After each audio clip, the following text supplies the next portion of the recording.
Hi, Jim. I'm a research scientist from California who works for a large pharmaceutical company.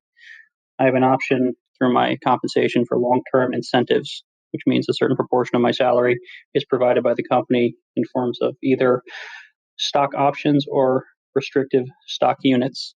There's a 3-year vesting period for each, and I'm just trying to figure out from an investment and tax perspective what would be the best one to choose, assuming all else being equal.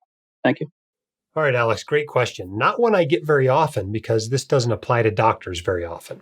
Most doctors do not get, restricted shares, nor do they get stock options. Something I've had to dive into a little bit with my own company, with the White Coat Investor, when we were deciding how to compensate our own staff. But basically, these two things are similar, should provide similar motivation to you, but actually function fairly differently.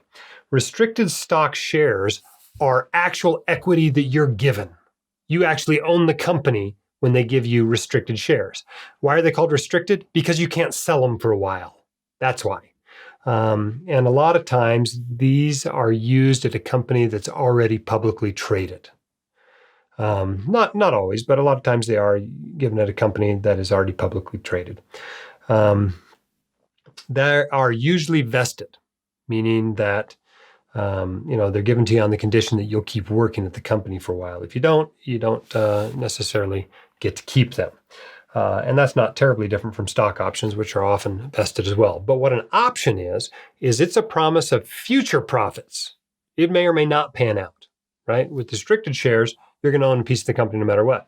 With stock options, the idea is that in the future, you'll be able to buy shares of the company at a lower price than what they're then trading at. And of course, the difference is what you earned, what you were paid. You don't have to keep the stock after that point. Once you exercise the option, you can sell it.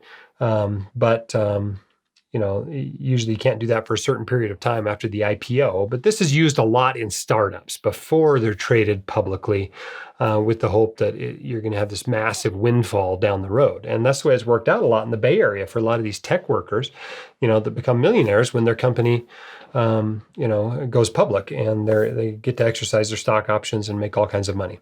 So all else being equal, I guess I'd take the ownership of the company versus potential future profits.